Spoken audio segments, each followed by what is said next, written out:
Hello everyone, it's 10 Types, and today I'm going to be talking about the top 10 best Psychic Pokemon in the current standard format. So this is obviously within context of the game, so if a card would be good in other formats but not this one, then it wouldn't be included here. These are cards that see a lot of play, and honestly the meta, in my opinion, is really interesting due to the fact that there are a lot of decks, obviously, that are played a good chunk, and pretty much all of those decks run a mixture of types, which is really interesting. And this is highlighted even more by the fact that there are Terra EXs that change type, although, in my opinion, not quite as many as I would have hoped. But anyway, that's a topic for another day, or I guess I've already covered that topic. But yeah, the Psychic type is probably the best type. It's arguable between that. Colorless is really good. Darkness has a few really good cards, but Psychic has a lot of very solid cards. It was a little hard to make this top 10, but in the end it wasn't that bad. I think this top 10 is very I'm pretty happy with the choices I have here. I don't have any honorable mentions either, unless I miscounted. So yeah, let's just hop right into things with number 10, Fluttermane. And I guess I should mention Klefki here. Klefki, in my opinion, is worse than Fluttermane. It shuts down basics if it's in the Klefki, shuts down all basics in play if it's in the active, including your own, which can be a problem. I've certainly played Klefki in a few decks and had issues shutting down my own basics. And these are lists I've played of other people's Klefki decks. Decks with Clefkey. In my opinion, Flutter means better. It turns off your opponent's active ability, and also Hex Hurl is a usable attack. 90 for 3 colorless and 2 damage counters on your opponent's bench in any way you like. But obviously not like an insanely good attack by any means, but it'll get the job done versus Klefki, which is 10 and discards a tool or something. So yeah, Fluttermane is pretty good. It's good in ancient boxes as well, ancient box stacks or any ancient deck. It's good in Gardevoir, and it can be played in other things as well. It doesn't shut down your own Pokemon, which is nice. Obviously, there are lots of ways around it, but in my opinion, Fluttermane's a really good card. Obviously, it's a very countery card, but it can be played in almost any deck for decent value, and it's a card that I think is a little underrated, but it's not that underrated. I mean, people play it a decent amount. Moving on to number 9, I have a bit of a more surprising one to some of you, and that's going to be Cleffa. Arguably, you could put this excuse me, put this one up higher, but obviously I didn't. Cleffa here, 30 HP is not good, but everything else is free retreat and for free as your attack. You can draw till you have 7 cards in hand. It functions similarly to Rotom V, which I'm sure will be in the top 10 Lightning Pokemon if and when I cover that. So Cleffa obviously does, it's a nice draw card. Obviously, if your hand's completely dead and clogged, then it's not good. But there's a lot of times when it's really great. It's good in control, and it's pretty good in stage 2 decks as well. Most notably, in most probably what many of you thought of when I mentioned this. Certainly, if I had done this last week, many of you would have thought of this. But playing it in Charizard EX, that has become a bit more popular now. It's a very solid card. I think it's a very polarizing card as well. Some people think it's really good, some people think it's really bad, but really it's a decent card. And yeah, it's just a decent card, right? It's a draw. It's very similar to Rotom V. Obviously, it can get picked apart by Radiant Greninja or Sableye or Comfey. Right, Comfey will knock this out. 30 HP is really bad, but it often puts you in a decent spot for your prize race as well, because most decks want to go 2-2-2, take 2 prizes a bunch of turns. So if you're throwing your opponent off that, giving up Cleffa isn't a huge deal. Of course, it does depend on the situation, but yeah, also being a pivot's really nice. I think it's probably the best pivot. I don't know. I don't remember what the other ones are off the top of my head, to be honest. But there are a lot of ways to reduce retreat cost and swish out and stuff. So it's not most decks aren't really looking for a pivot. Mew EX is also pretty good. And I guess we'll move on to that one, which is that's not the record. Here we go, Mew EX, which does counter Mimikyu, which I just showed, but Mew EX it's a very very versatile card, arguably very similar to Cleffa. Um, because it's versatile, but Mew EX is probably, in my opinion, the most versatile card in the whole game.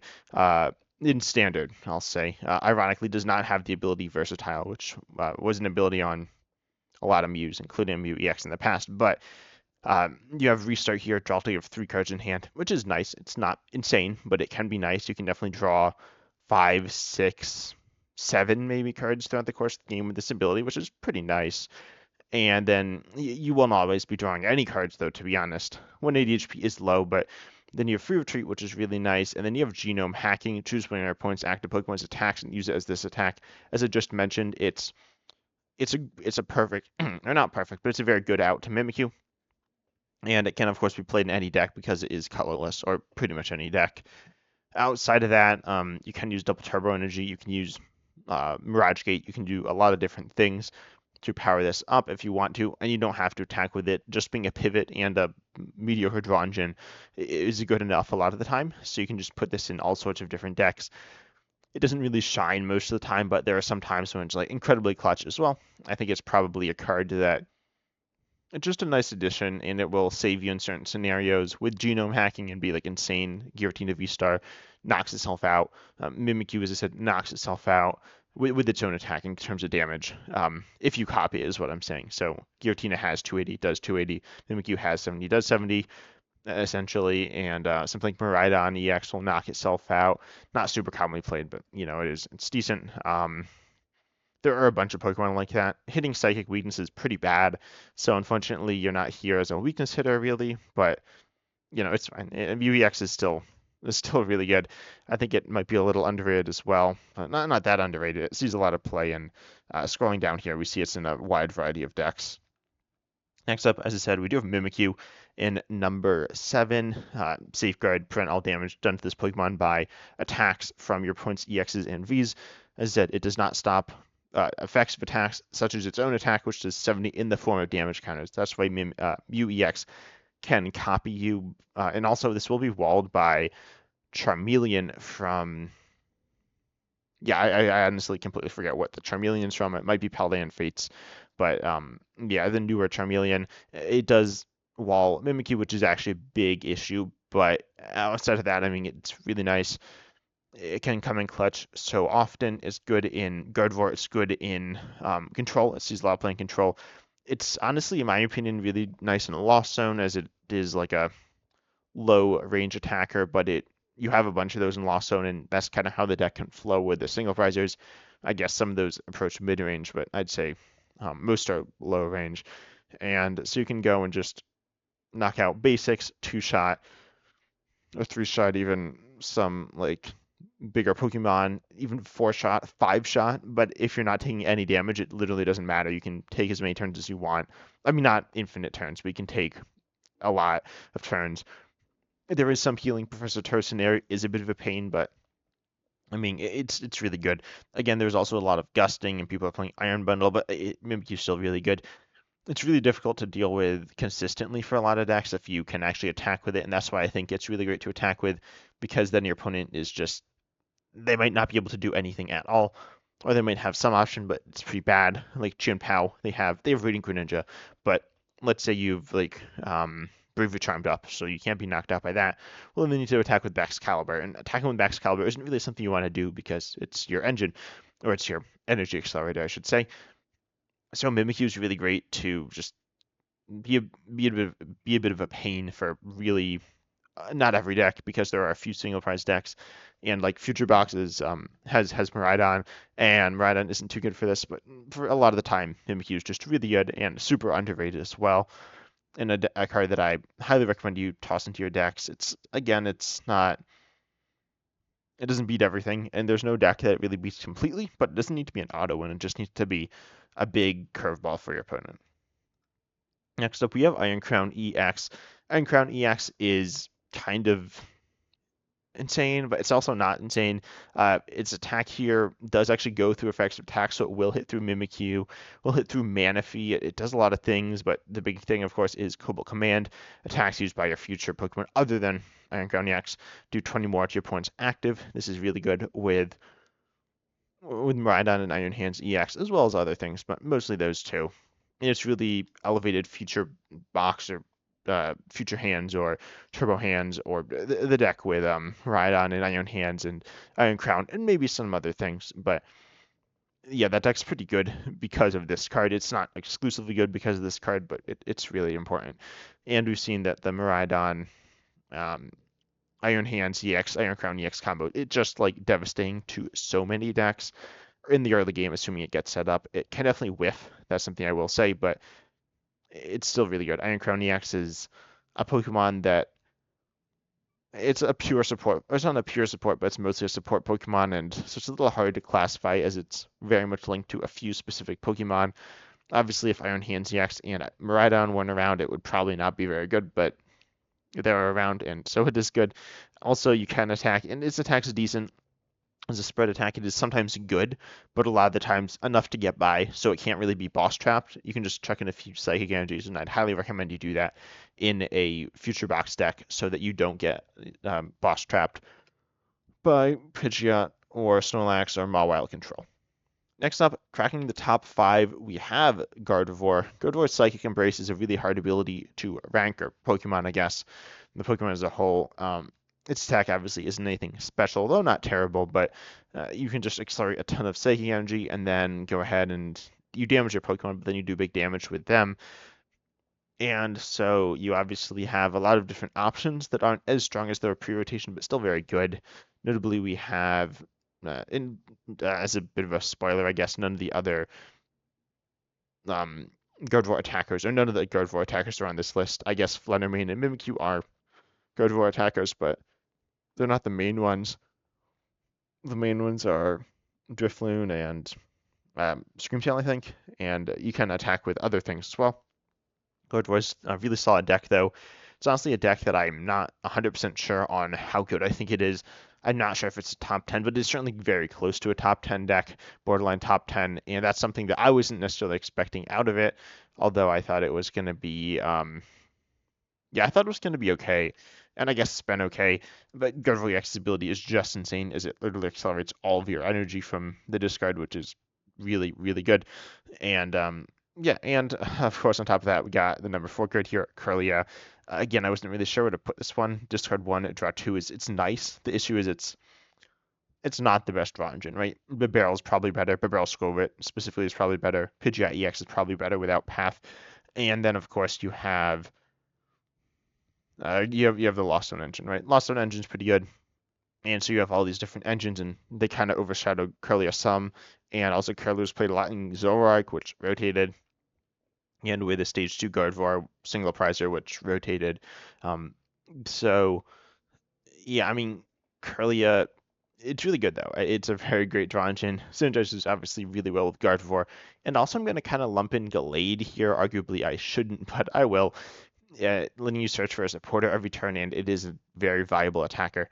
I feel like Kirlia is it's a very solid engine. We've seen cards like this in the past that have been very good, and Kirlia does not disappoint. I don't know exactly the best way to play Kirlia on Gardevoir. You can even play him with Raging Bolt EX, which is kind of fun. But quite frankly, Kirlia is a really solid card and a really great draw engine. We don't have Level Ball anymore. We don't have Fog Crystal. We don't have so many cards that helped it, but it's still good despite those things. And with those things, it would obviously have been probably potentially the top card on this list. But yeah, I'm interested in hearing your thoughts on Kirlia, especially compared to the other draw engines. But the one thing that's for certain is that it's the best draw engine for the Gardevoir EX deck, which is very solid. And it's certainly a solid engine at the very least as well. Next up, cracking the top 3, we got Sabai. And might as well, I'll just check in the second one, which is Comfey. Comfey and Sableye are 2 really good cards. Sableye is kind of weird because obviously, or they're both kind of weird. Sableye is weird because it doesn't do anything most of the game, but it depends exactly how you build the deck, how lucky you get, how the game goes. There's a wide variety of factors. But with Sableye, pretty much you want to just attack with it. It's 12 damage counters any way you want if you have 10 or more cards in the Lost Zone, which is a lot of cards in the Lost Zone, but also it's really powerful. And I don't know, it's kind of like fluctuated in and out of serious like top card contention, but it's really good. It's really difficult to deal with, and there's Jirachi, which will counter this, but Jirachi isn't very good.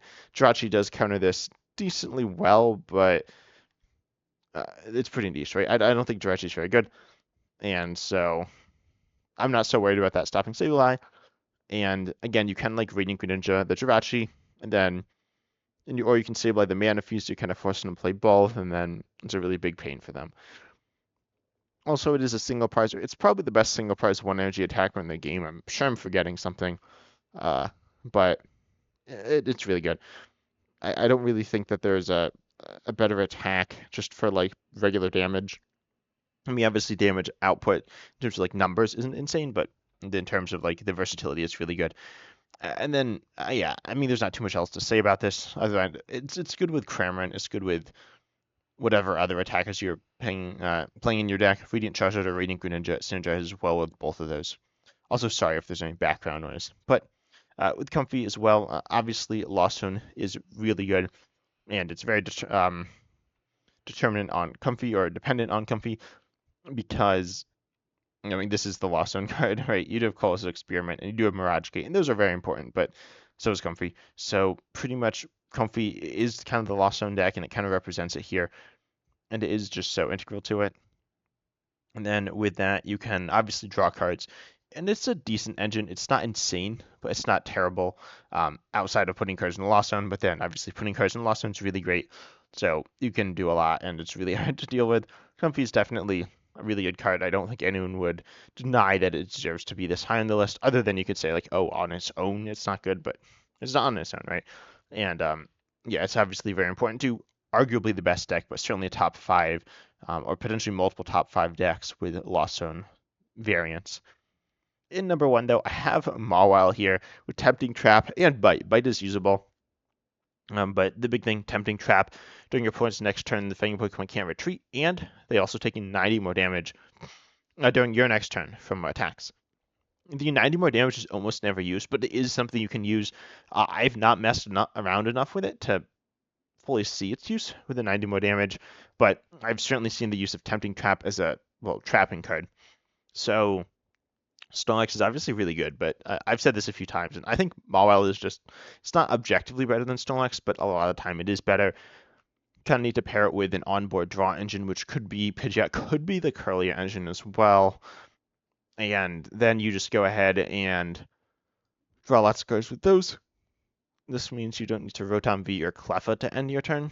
And so then from there you can go ahead and Tempting Trap and trap your opponent's Pokemon, and they can't boss around it. They can kind of try, but it won't work very well. So versus Snorlax, which if they play a boss, they can immediately get around that. So Mawile is definitely a really, really good card for trapping. I mean, it's just so good. And the extra damage can be a bit of a threat at times. I've definitely seen people use it to powerful effects, interesting effects, weird effects. But yeah, I think Mawile is really good. It's hard to play as well, but you can tech it into anything as well.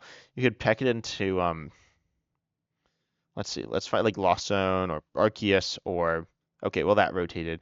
I don't know how many of these are pre-rotation, but you can tech it into a lot of different decks, and your opponent isn't necessarily expecting it as well, which is really good. But of course, just as a straight control trap card, it's really good. It's probably I mean, it's definitely the best in the game. I know some would say Snorlax, but I definitely think Mawile is better.